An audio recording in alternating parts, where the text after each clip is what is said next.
Yes, good afternoon. We will be running just a little late today with the sauce. Happy birthday shout outs to my wife. So, I have prior stuff to take care of. But the sauce will be coming on later, and we will be discussing the Paul brothers' impact on the boxing business. Notice I said business. Notice that I said business because it is a business. And the Paul brothers are big business. See what they did last night. But just felt like jumping on. Shout out to Khalil Cole, 2:30. Wednesday, September 1st. That's the way to start off September. See how I'm giving you that fire. Yes, that sauce, that fire. Shout out to Lord of the Rings on the check-in. But yeah, we're gonna chop it up, man. That young brother can fight, man. Very skilled, man. You see, I played his fight against the number one Cuban when he was a teenager. How he put my man to sleep, man. Yes, man.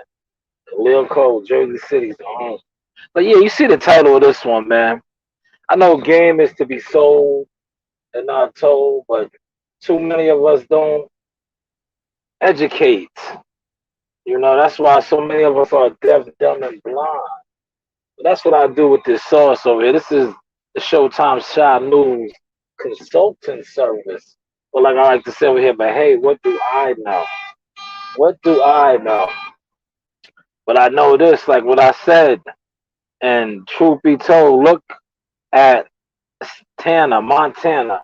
Too Pretty had a hell of a fight. Great performance last night.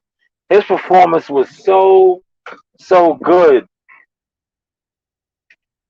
An amount of eyes, right? The amount of eyes and the amount of coverage that he got from that made Javante Davis type troll him. He put out some old sparring footage of him and Montana sparring, and Montana was taking it easy on him because Tank had a fight coming up, so he was just working with him. But he called Tank out, man, and he's a Showtime guy. That is, they love those, how they so to say, keep it in house. That's an in house fight right there.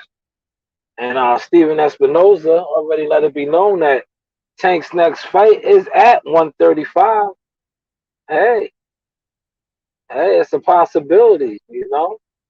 It's a possibility, but the only thing is, the Mayweathers. When I say the Mayweathers, Leonard Ellaby is a Mayweather. He's a what you would call a family member. Are the Mayweathers willing to take that risk? See what Lord of the Rings said, tucked away. It won't happen. Yeah, but we still got to talk about it and expose it to the people with the consulting service because you're gonna get all these other bloggers and media members that's going to hide the truth or narrate around the truth.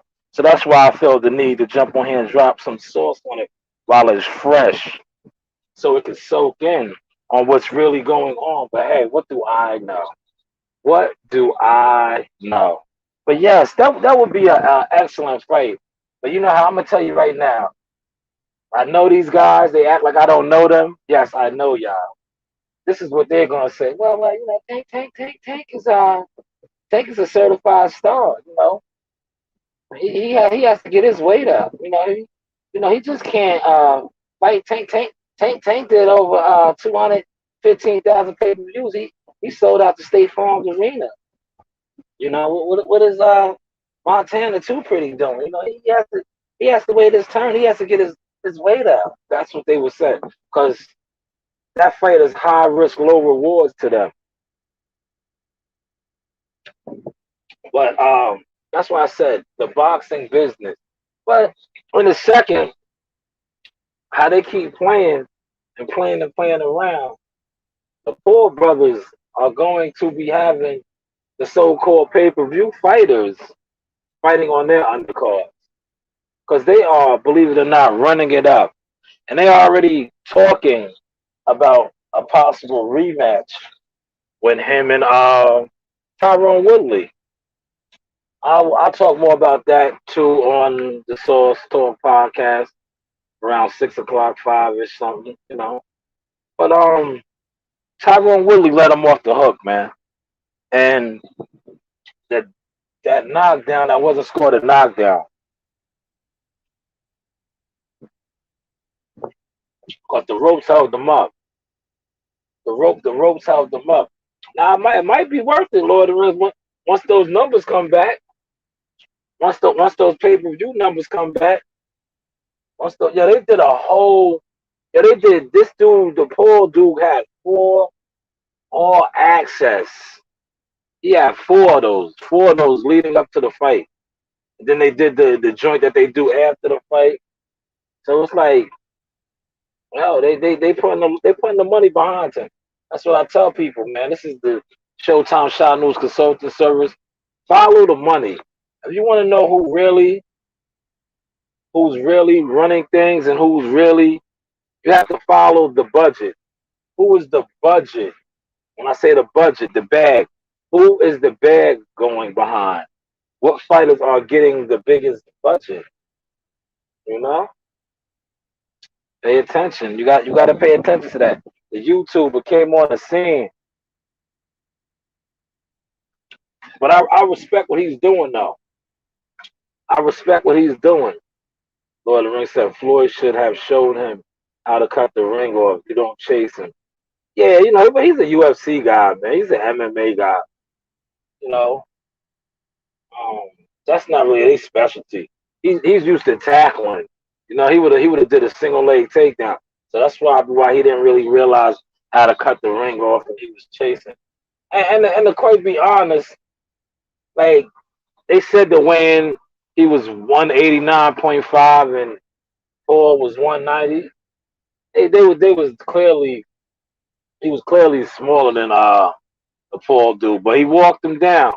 He didn't land the heavier power shots in the fight, man. But like I said, the overall boxing won last night because the real actual boxers, like the Tanners, the two pretties, the Amanda Soriano, the Daniel Du Bois, the Charles Conwell, they got a chance to perform and show their talents to a bigger genre of fans. Yeah, bigger genre of fans. Because at the end of the day, these so-called superstar fighters that are the current stars and the pay-per-view stars, they're not bringing in the type of audience like the Pauls are doing. That's why I said 6 o'clock. I want to really break it down for you. But hey, what do I know? I want to really break down the boxing business because it's time we gotta educate our people. Like you guys listen to these bozos and these goofballs, but at the end of the day, these guys aren't real stars, man. They're not. You know, they're great fighters, but somewhere they are falling short on whether it's marketing, whether it's branding, whether it's promotion.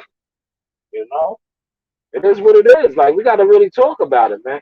And today on the podcast, that's what is going to be the topic of conversation. You know, that's going to be the topic because at the end of the day, if these guys, right, the current stars of boxing, if they was, I'm gonna tell you, man. See, you know what? 5 o'clock, I'm really gonna break it down, but you know why this is able to happen? Because the actual fights that would catapult. Listen to the vocabulary. Catapult certain fighters to that next level. See what I posted on Facebook. I'm on a new level. That next level fights aren't happening. They're just not happening. They keep telling us, wait on it, wait on it. No, you can't wait. Like you see, you're waiting so long that other things are coming in now and taking over. And it is what it is. It is what it is. MMA been kicking boxing's ass for the last couple years. Now this whole YouTube celebrity boxing thing is like taking a big chunk But it is what it is. It's the game, you know. It's the game. But hey, what do I know? What do I know? You're rocking out with yours truly, Shy Sizzle. I got a new joint that I want to add. I want to add this clip right here. You know, I gotta, you know me, I could spice it up now, man. I could really spice it up, man. I got a couple clips that I like to add. I want to add this because listen, this clip right here is fire. That's a fact, man. This clip right here is fire. I am adding this to the arsenal because I want this to soak in to all the good, righteous, honorable brothers and sisters out there. I touched on this a little bit yesterday, a little bit this morning. When you know your value and you know your worth, and you know that you are a blessing to any situation, never be afraid to remove yourself from that situation. Never be afraid to stand tall on your principles and just stand tall on your namesake. You know the vibes. When you are the blessing, they don't miss you until you're gone. Oh God, I wish I had somebody in here today. When you are really a blessing to somebody's life, they can act like they don't like you. They can act like they don't need you.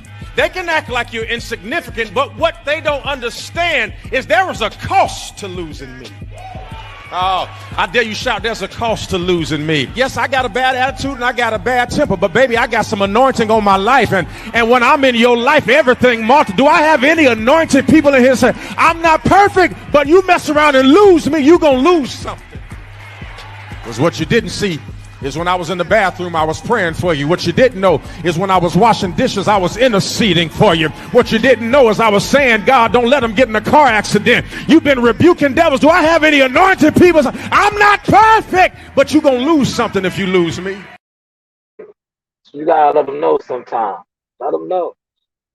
You know, when you are blessed, when you are a chosen one, when you are a chosen one, when you are a chosen one, never be afraid to stand tall on your principles because you are anointed and no weapon formed against you shall prosper. And you are always, always going to get to where you have to go. And God will bring something around even bigger, better. And that's just a fact. You see what it says? Jones Inc. That is a fact. That is a fact. I always told people that I was the source. I was the source, man. So when you talk down on the anointed, on God's chosen, all you are doing is condemning yourself. You are condemning yourself. Because whether it comes off to you or not, you heard what the good brother said, I am anointed. I am blessed. And I have been blessed since birth. I have been blessed my whole entire life. You know? So I just felt the need to share that. Because there's a lot of us out there that are blessed, that are anointed, but you are not tapping into it. Because sometimes you are around people that are blocking your anointing because they see your anointing and your calling on your life. But they don't want you to reach those heights. So sometimes you have to break free from them. And then sometimes it could be people that you think are on, that are established, that are the ones trying to hinder your rise, hide you, because they know you are anointed. They know that any room that you walk into, you are going to absorb the energy, and the energy is going to want to be around you. And some people can handle that, others can't. That's why you always have to see, Lord of the Rings, this is my big cousin right here, OG in the game, man. But that is the truth, man. People do not want you around that recognize your anointing on your life, your calling on your life, your blessings in your life. You know, and it's like in every field of life. It could be on the work front.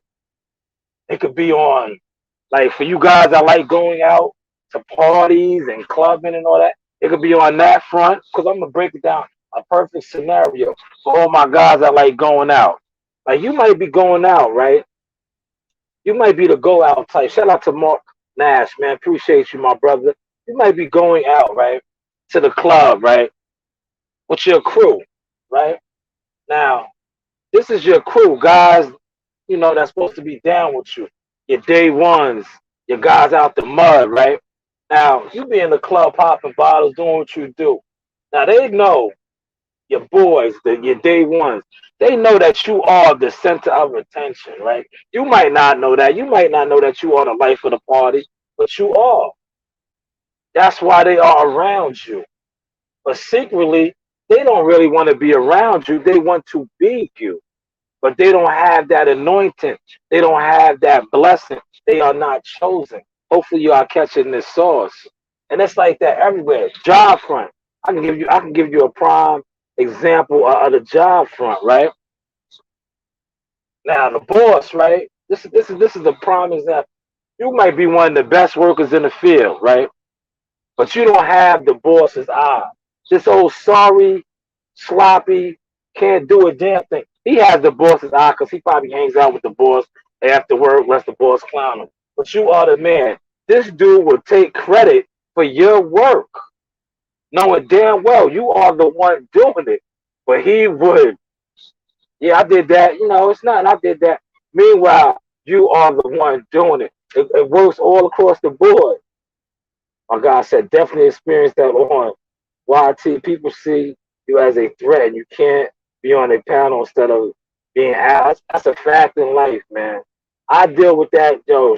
Excellent, excellent comment, Mark Nash. I deal with that all the time. I dealt with that over 10 years coming in this media game and just like, because I remember just getting like credentials, and you cover the sports, so you know about this. When you get credentials and you go to these press conferences, these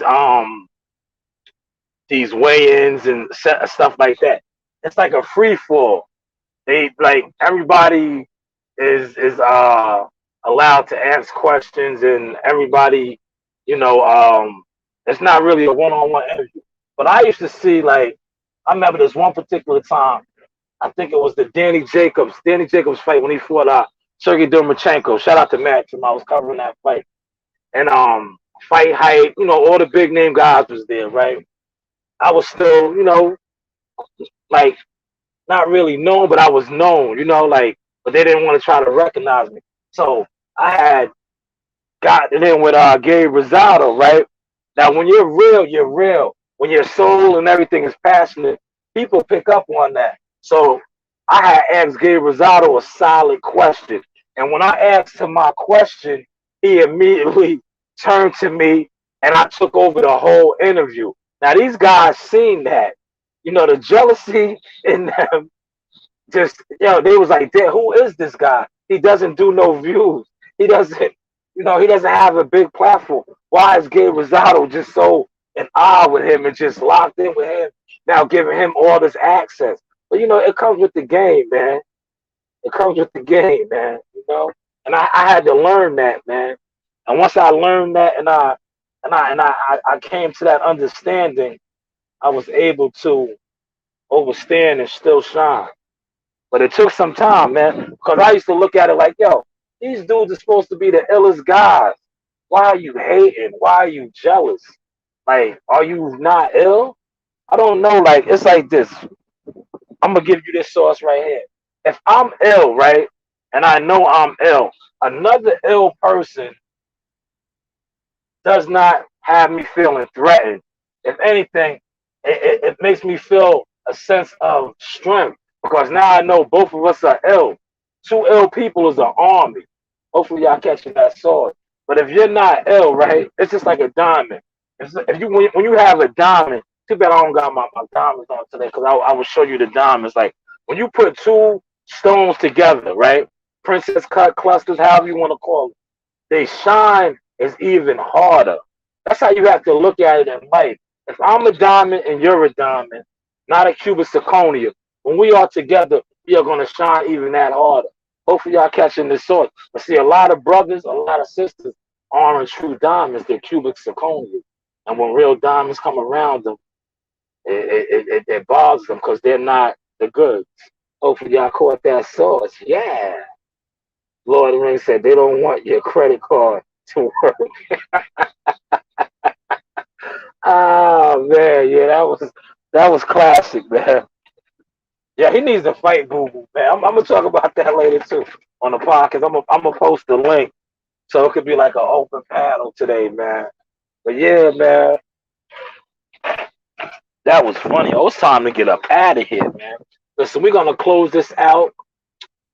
Y'all have a blessed day. I will be back on at 6 o'clock.